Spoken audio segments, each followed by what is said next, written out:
What up, what up, y'all? guys. I'm Jamar. And I'm Brianna. And this is the Safeword Podcast. Safeword Stories. It's a new series that we're doing, kind of. We're bringing it back. Well, not really, because it's new, the Safeword Stories. Well, we did a couple last season. Safeword Stories? Mm-hmm. We had, I think, one, not a couple. Oh, when we met. Mm-hmm. Yeah. Okay, so yeah, we're bringing it back. Reel it back.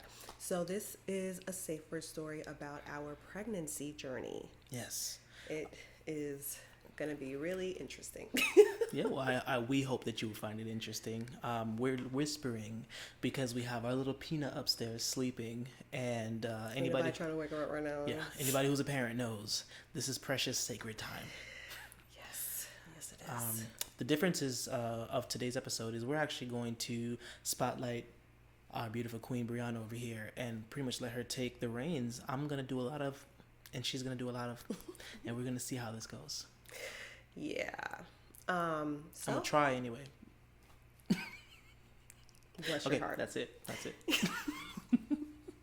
So let's get started. So, pregnancy journey. So, okay, it started like this. So January, literally the beginning of this year, like 5 days after New Year's, I was late on my period. I think my period was supposed to come like December 31st or maybe January 1st or something like that. And I was late, and normally it wouldn't really bother me, or I wouldn't really think anything of it because my period has been irregular like for years. But this particular time, something told me, I was like, let me just go check something out, because it was a little strange. And I was peeing a lot too. That was another thing. I was like, oh my God, do I have a UTI? Wait a minute. All right. It was a concern. So I actually got a pregnancy test, and I also got a UTI test just to make sure. Can't rule anything out. Just want to make sure. So, and I took both of them at the same time. So it was actually, I think it was the morning of January 6th. It was like 3:00 in the morning because, you're supposed to use the first pee of the day or whatever for these things. So I went to the bathroom. It was 3:00 in the morning. I peed on the pregnancy stick and I peed on the UTI test thing, and I waited. And literally, I waited like this. Like I was like, I turned around, and I was like, okay, 3, 2, 1. And then I turned, and lo and behold, there were 2 lines on that pregnancy stick. Thankfully, nothing on the UTI thing. Thank God. But yeah, there were 2 lines. And when I tell you, my heart dropped. Literally, I was like, oh my God, I was not expecting it. I was like, okay, maybe this might be, a mistake, because I'm someone who likes to double, triple, quadruple check everything.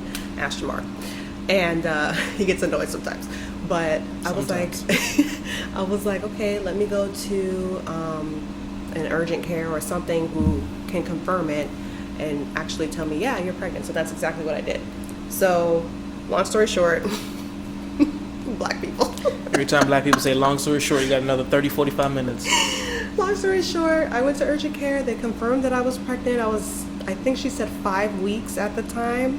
And so, yeah, and I drove home very quiet. Like, normally you're playing music, you're jamming. I was very quiet because I didn't know what to think. I was like, oh my gosh, like, is this really happening? It was just such a surprise. Surprise, surprise! Like, we weren't trying for a baby, but we also weren't using any preventative methods either. We were just like, if it happens, it happens. But definitely didn't expect it to happen so soon. So I went home and I told Jamar, and so that's how we found out. And then we set like a doctor's appointment and all of that stuff. You guys know. To just make sure that the pregnancy was going smooth in the beginning and all of that. And honestly, it was going very smooth. Uh-oh, the baby's crying. Did you hear that? I sure did. Oh boy. It's all good. She'll probably make a cameo, or is that how you say it? Mm-hmm. Cameo or whatever. Cameo. Soon. But yeah, so we we went to our doctor's appointment. Everything was smooth for the first trimester. So I'm going to talk about this pregnancy in trimesters. So the first trimester, very smooth. Okay, I mean, if the doctor didn't tell me I was pregnant, I wouldn't even think that I was pregnant because I had no morning sickness. I mean, I was tired. That was probably the only symptom. I didn't have any food aversions. No strange requests like pickles and mustard. Yeah, I didn't have any cravings really throughout the entire pregnancy. Not like anything different than what I normally crave. So it was very smooth, and I was like, wow, you know, this is good. A few moments later. All right.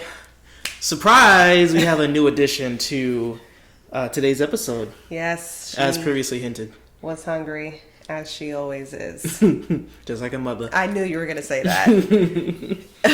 Anywho, Wait, we're going to show you pictures, but this is Brooklyn Michelle Germain. oh yeah, sorry, where are my manners? Say hi, Brooklyn. And you can't, you got a bottle in your mouth, but She's like, I don't care nothing about what y'all she do. don't Just really give me care my nothing milk. about y'all. All she care about is food. Oh, baby after my own heart. Mm-hmm. Yes. And a baby after my wallet. Anyway, moving on. Moving on. So I actually forgot what we were talking about. Where did I leave off? We talked about you having no morning sickness, Oh, no yeah. strange cravings. Yes, that's true. The first trimester was very, very smooth. You know, I was considered one of God's favorites during that time. Very smooth. And then all hell broke loose 2 weeks into the second trimester. So 14 weeks, I started feeling some really severe abdominal pain. It actually started out as mild, but it progressively got worse and worse until it was like at the point where I could barely even walk. Like, it was really debilitating. I was like, oh my gosh, what is going on? You know, is there something wrong with the baby? It was a lot. And it felt like menstrual cramps, but like really intense menstrual cramps. And so I ended up going to the emergency room. I told Jamar, I was like, look, we gotta go, because I can't sleep, I can't do anything. Like, this is horrible. So we went to the emergency room. That was a shit show. But I digress. We went to the emergency room, and after like waiting hours for an MRI and them trying to rule out certain things, they concluded that it was my fibroid. So I had a fibroid before the pregnancy. It was only, I think, 5 centimeters, which is still a pretty decent size, but it's not super big. So apparently this fibroid had grown to 10 centimeters. So it literally doubled in size. Before you continue, and I'm going to let you finish, I'm really happy for you. I'm gonna let you finish. just to paint the picture, the thought you day were of, gonna talk. but you're skipping important details. The day of the hospital situation, Brianna came in on an empty stomach. The doctor. I wasn't really going to get into that. No, 'cause we're gonna share it all. Okay. The doctor thought that she had an appendicitis and ended up making Brianna pretty much not eat for 16 hours. This was on March 16th going into March 17th. I will never forget, because I was supposed to be drunk and sloshed on St. Patrick's Day, and clearly that didn't happen. So I think Brianna went from 7 p.m. until 11:30 a.m. no food, no whatsoever, because they were like, well, in case we have to do an MRI and we keep blah blah blah, in case Jesus come back, all these different excuses as to why she couldn't eat. And it really was, we had to sleep in the hospital in the freezing ass cold. Yeah, it was very cold. And I'm telling them, I'm like, yo, it's not just me, you know, I have a life in here. I need some nourishment. But they were like, well, you know, the surgery and blah, blah, blah. And I mean, said, I get it. no. I get it. Like, you, if I did have to go into surgery, you know, it would have been prolonged. But I knew I didn't have appendicitis. I mean, come on. Mm-hmm. I was like, you guys are looking for the wrong thing here. Yes. So Yeah, so they concluded that I had a 10 centimeter fibroid that had degenerated. So for those of you who don't know what that means, because I didn't know what that meant, that basically meant that the fibroid stopped receiving blood flow. So at that point, the fibroid and my baby were both competing for blood flow at the time. And I guess the fibroid lost. It was a sore loser. It was like, I ain't going down without a fight.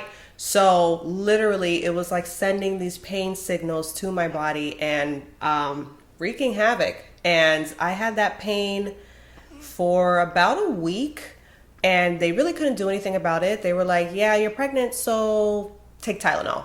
And for me, Tylenol sucks. It doesn't really do the trick for me. I mean, I don't know about anybody else, but it doesn't really get rid of my headaches. Maybe alleviates the pain a little bit, but it was the only solution. And to hydrate also. So between taking the Tylenol and hydrating, within a week, the pain had subsided. Oh, and a lot of prayer, because your girl was out for the count. I was down and out. I was gone. Like, that is not something I would wish on my worst enemy. That pain was that was horrible.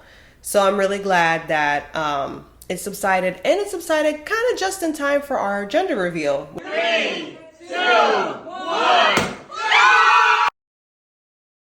Which was great, because I was afraid that we were going to have to cancel that. But we were all good. So the fibroid had degenerated, and at that point I thought or hoped that it would at least shrink now that it stopped receiving the blood flow, but it didn't. It literally was stubborn and stayed the same size throughout the entire pregnancy. The gender reveal was like the 18th, right? Yeah, something like that. So we got out the hospital on St. Patrick's Day, and then we had to hobble our behinds to the gender reveal the next day, right? Was it the next day? I thought it was a few days later. It was either that Saturday or that Sunday, but you literally had just hopped out the hospital, and because you were still really in pain at the gender reveal. Yeah, that's true. Yeah, it was horrible. It was really bad. So, yeah, I thought that the fibroid would shrink, but it didn't. It stayed the same size. So I was like, okay, I mean, now that it's not hurting anymore, I guess it's not that big of a deal. But a few weeks later, we learned at our 20-week anatomy scan that the baby was now intrauterine growth restricted, which meant that she was not receiving adequate blood flow still. So, and I think that the fibroid probably played a huge part in that, especially since they were both competing for blood flow in the beginning, and because the fibroid wasn't shrinking, and because of the location of the fibroid. So the fibroid was literally sitting in between my bladder and like where the birth canal was. So if I was to give birth, the fibroid would literally be in the way. So it was just the combination of the size of the fibroid, the location of the fibroid. It was bad. It was really bad. So, back to the anatomy scan, we found out that she was growth restricted, which sounded very scary. And the doctor made it seem very, well, this doctor.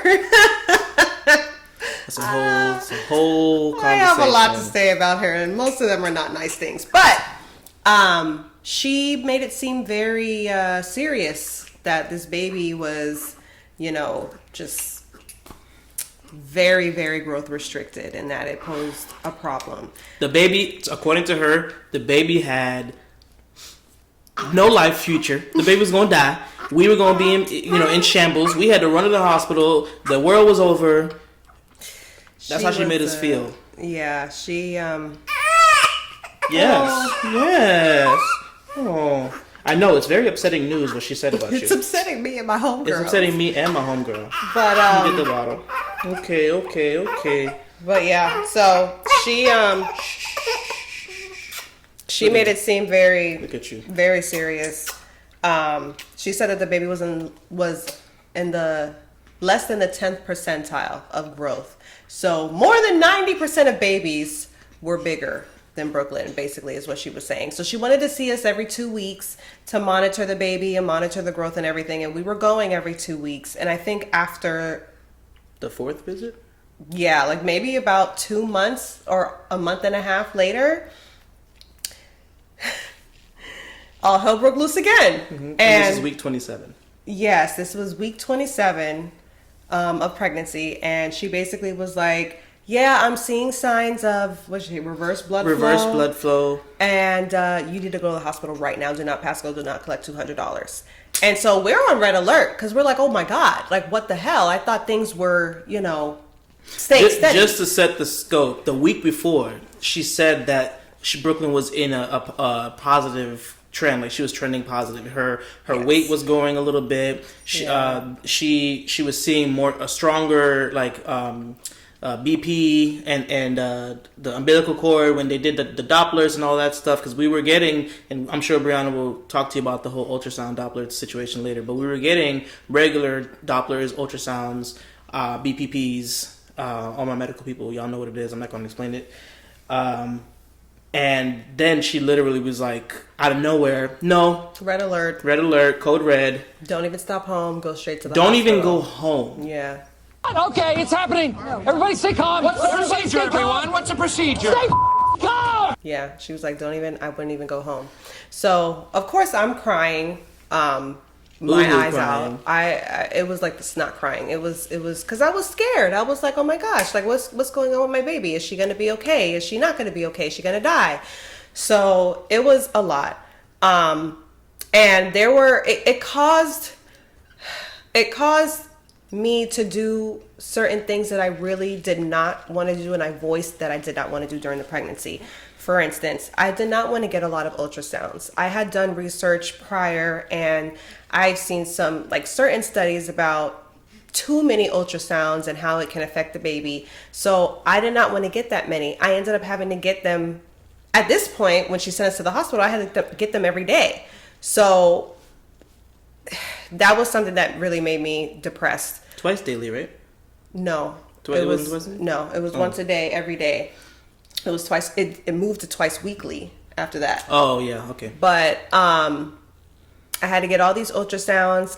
They ended up giving me a steroid shot to help her lungs, because they thought that she was going to be delivered at 28 weeks. And the steroid shot was another thing that I did not want to do. I didn't want to put anything foreign in my body like that.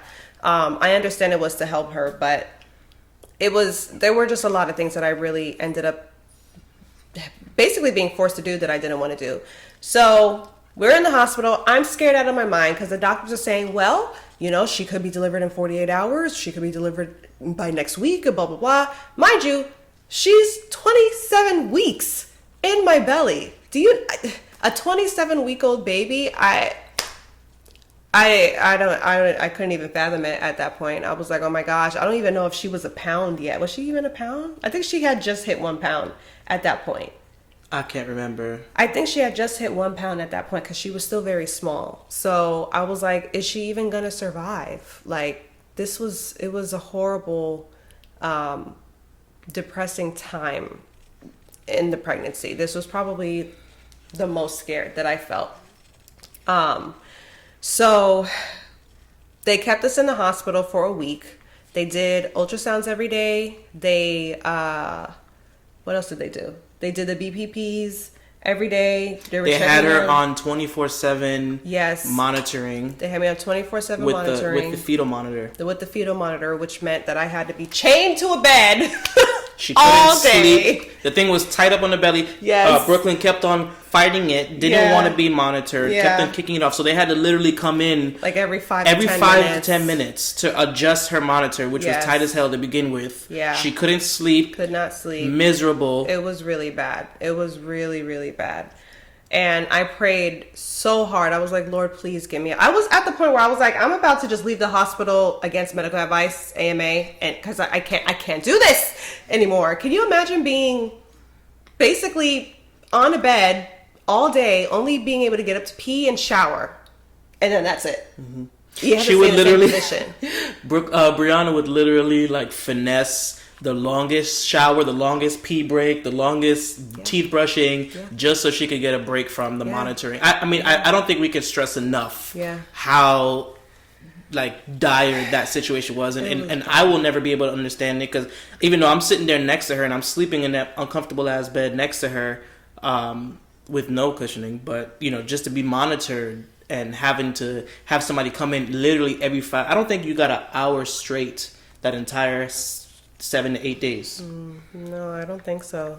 Except for like during the day. Mm-hmm. During the day, I was able to actually get some sleep. You'll forgive us if this episode looks like we got a bunch of jump cuts, because guess what? We have a third player in the cast, and she makes the rules in reality. Mm-hmm. This is her world, and we're living in it. Literally. Sorry, excuse me. childbirth care. No. Cut that out. Okay. I'm not cutting that Edit out. it. Moving on. So, yeah, being chained to that bed all day for an entire week was very horrible. So then they transferred us to Memorial Regional Hospital, which at first I was very reluctant to do because of the way that they went about it. But ultimately, that was probably the best decision that we made. They transferred us. I wasn't going to get into the details. No, if you're going to tell it, if you're going, what did Usher say? If I'm going to tell it, then I got to tell it all. Oh my gosh. Listen, they transferred us without us even knowing we were being transferred. They suggested that maybe we should look into it, and then all of a sudden, the doctor that was supposed to be Brianna's primary doctor was like, oh, well, we transferred you. We transferred you because this hospital, blah, blah, blah, but didn't even ask us if that was something that we were open to. They just made the call.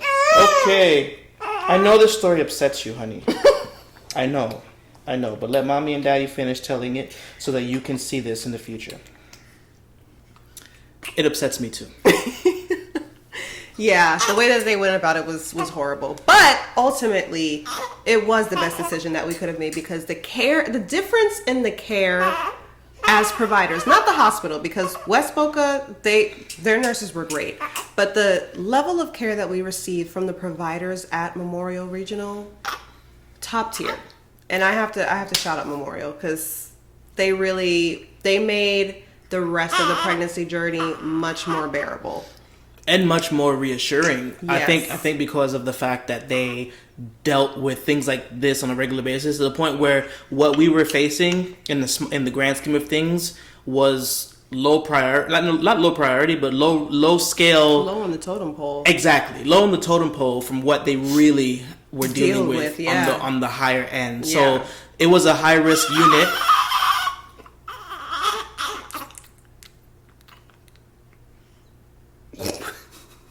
You okay? You want to say something? Oh, yeah. Yeah, she's okay. I can't. It's a high-risk department that dealt with problems and birth stories that were even more severe than ours. And not to downplay what we went through, but I'm just using that as a scale to show you guys how they were able to ease our journey once we were put into their care. So initially we were pissed that they did that without us knowing, but it was really God's direction that was guiding us to where we needed to ultimately be. Absolutely. I mean, even the high risk OB, like the actual doctor who was on call, they were just much more experienced than I think our previous providers were. And that set me at ease, of course, because this entire thing was scary. I mean, me being a woman of color and a black woman who statistically are 2 to 6 times more likely to die at childbirth than other races. Talk the thing, dude. I was petrified. I was like, I need to make sure that these doctors are listening to me and that they know, or they're taking my best interest at heart, and they're not just, tossing me like another number like I felt like the previous provider was. So it was God's direction. I really think that God set that up purposely so we could be in the best care that we can be. But once again, shout out to the nursing staff of our previous hospital. Yes, they were great. Because they were fantastic. Love y'all. They were fantastic. Yes. Yeah. So we're at Memorial now. We stayed there for maybe 2 days. They had me on fetal monitoring maybe 3 times out of that entire 2 days. For what, 20 minutes? For like an hour? I think it was like an hour. It was so much better. And then afterwards they were like, yeah, we see what your previous doctor said about the reverse blood flow and blah, blah, blah. But, well, we know what she said, but we don't see that at all.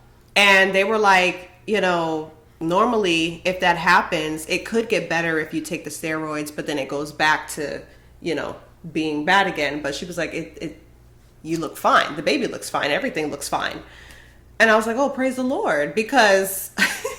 And it couldn't be a false reading, like they said, just to reiterate, right. Because if the steroids, the Celestone that we took, were to mask anything, after a few days, it would start to show trends again. Exactly. Which made me even more, and this is where I'm just going to say something real quick, what made me even more pissed, because in the moment of our previous MFM, when she told us that we needed to stop what we were doing, do not pass go, do not collect 200, go straight to the hospital, what I wanted to do was I wanted to get a second opinion from the ultrasound tech, the sonographer, whoever it was. But because she was literally like, well, I have somebody else waiting, so I need to take this patient or whatever. She pretty much damn near kicked us out of her office. Yeah, can you believe that? She kicked us out of the office, all three of us. She didn't literally kick us out, but she was pretty much like, you need to go to the hospital, and there's nothing else that we can do at this moment. This is your priority. And look, for her defense, she wasn't a mean doctor. She seemed like she meant well. Yeah. But she was just her like delivery was DEFCON 1. Yeah, her delivery it needed work. Delivery was all the way off. We didn't even get a chance to get a second ultrasound to confirm what she said. She had a preconceived notion. So she wasn't a bad doctor or anything like that. She let her, what's the word I'm looking for? It was like a unconscious bias almost. Like she had a feeling that things were going to trend a certain way. So she let everything that show up on the results be filtered with that in mind. So that's why she looked at that, which for all we know could have been a blip, because it showed up and never showed up again. In the entire rest of the journey. Yeah. So it kind of made me question, like, okay, did she see the right thing? Or... Yeah, which I'm not going to say that she didn't know how to read the thing, but it was one of those things where Brooklyn was kicking a lot during that ultrasound. Yeah. So how do we know that she didn't kick the umbilical cord during that moment? We wanted a second opinion, didn't get a chance to have one because she was damn near kicking us out of the office. Brianna's distraught. I'm sitting here like, oh my God, what do we do? What do we do? Back to you, boo. I mean, you pretty much summed it up. It was something else, but we're glad that we were transferred to Memorial, because, like I said, after that, the care was top tier. It was much better. I didn't have to be in the hospital the entire time. Mind you, we were on the verge of canceling our baby shower because they told us that we were going to be in the hospital until I give birth. Until we give birth. So, which could have been at week 33.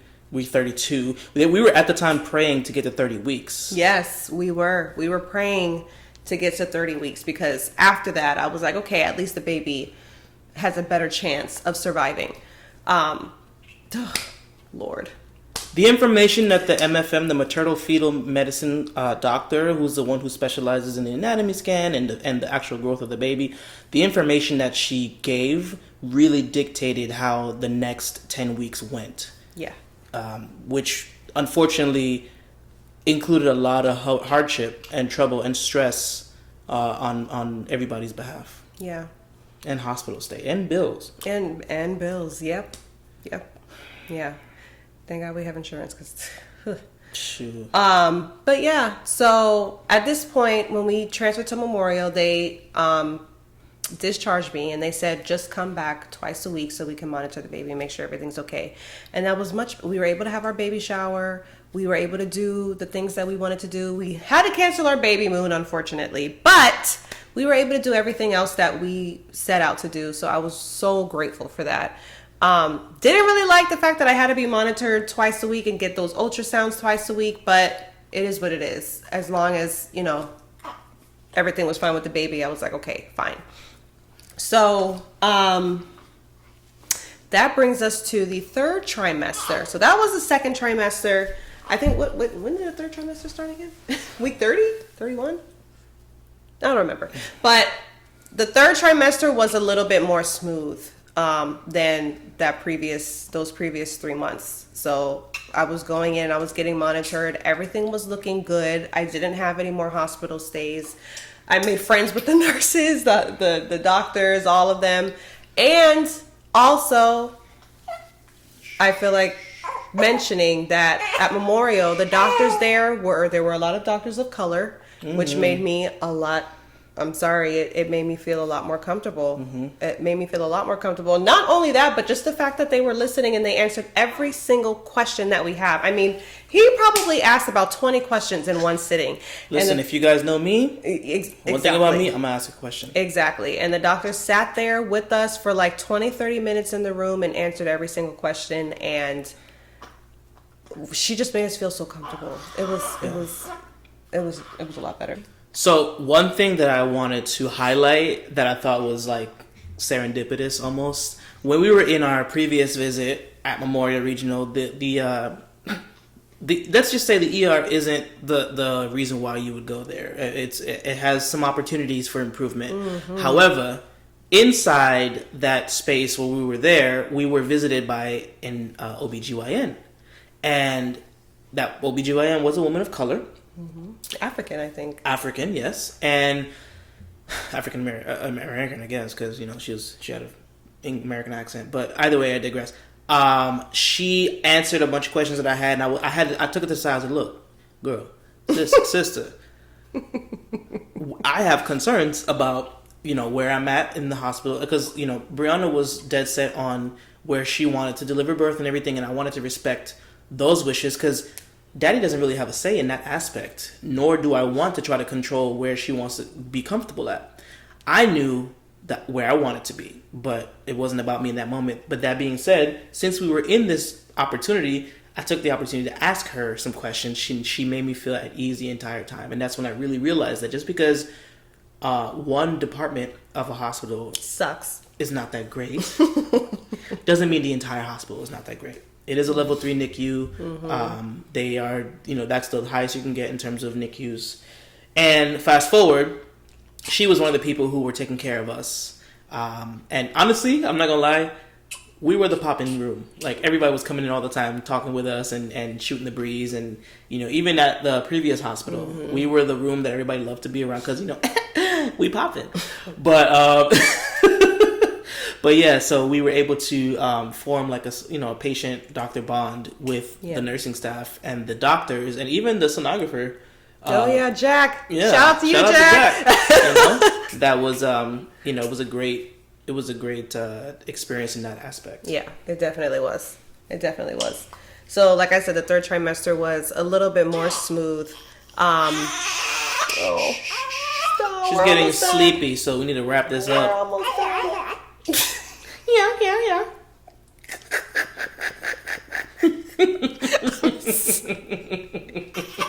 She said, "Hurry up."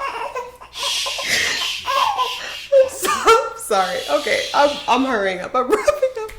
So, Wrap it up then. third trimester, they were telling me, so I wanted to deliver naturally. I was about to say vaginally, but whatever. I wanted to deliver naturally. I did not want to have a C-section. However, the doctors were trying to prepare me in case a C-section was the route that we needed to go because of this fibroid. But they also were reassuring. They were like, it could move out the way just in time. But it didn't end up doing that. So they actually prepared us to give birth at 37 weeks, which was August 15th. And they Which planned, is full term. Which is full term, yes. So mind you, 27 weeks, we thought she was going to be here, like freaking damn near micro preemie. Yeah.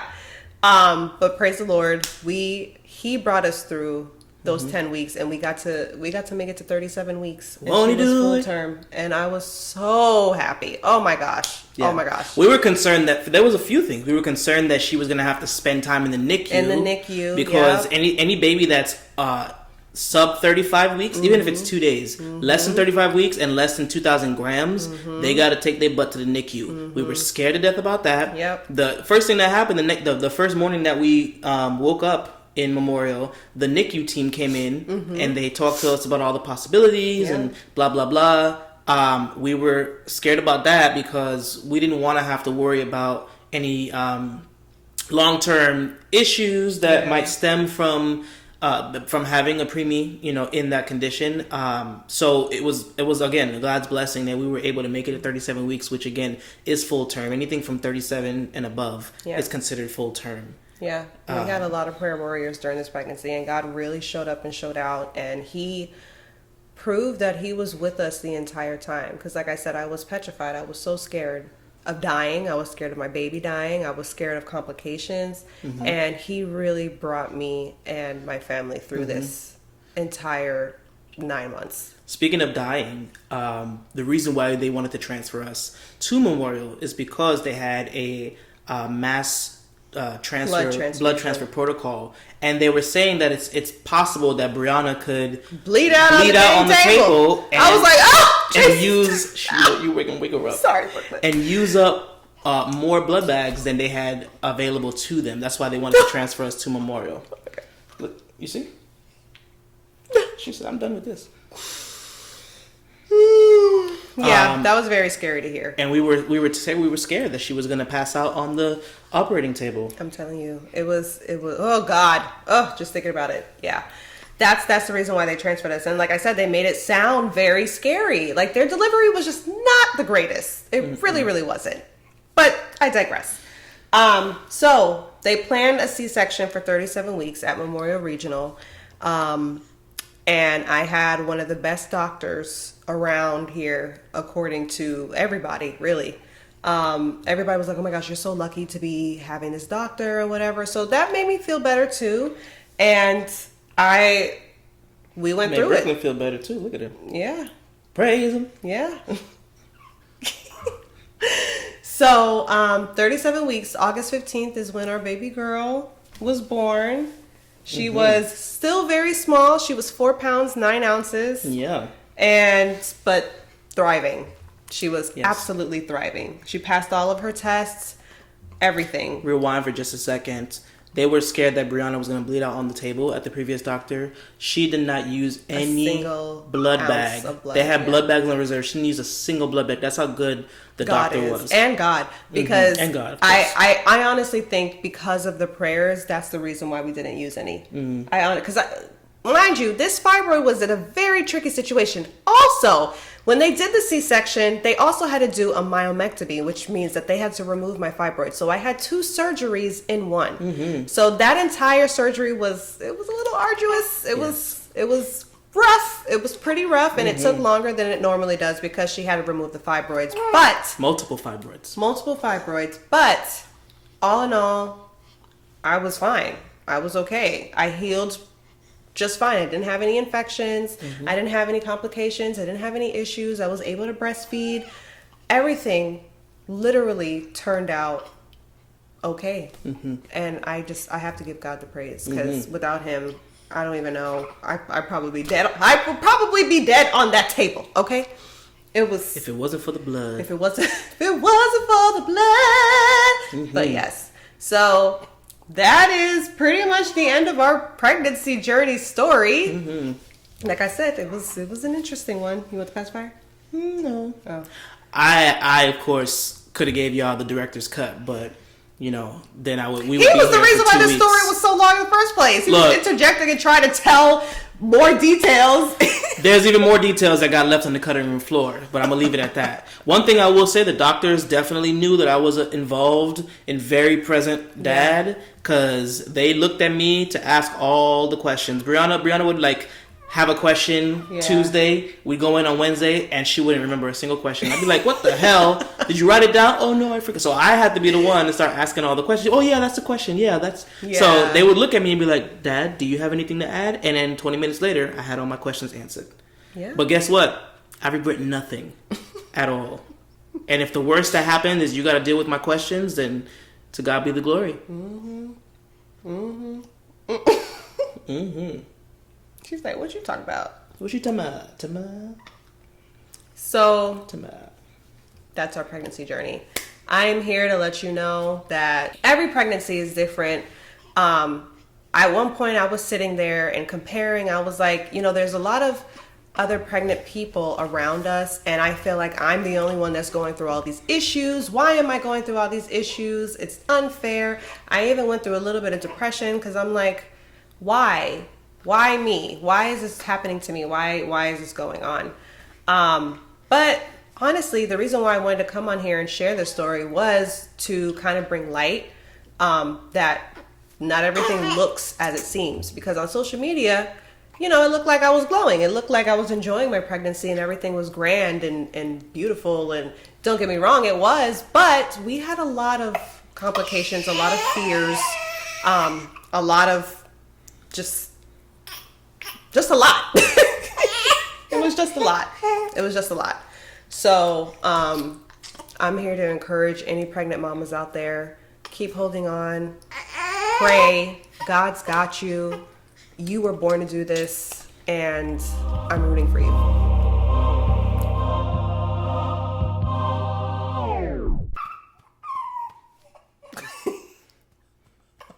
Nationwide is out.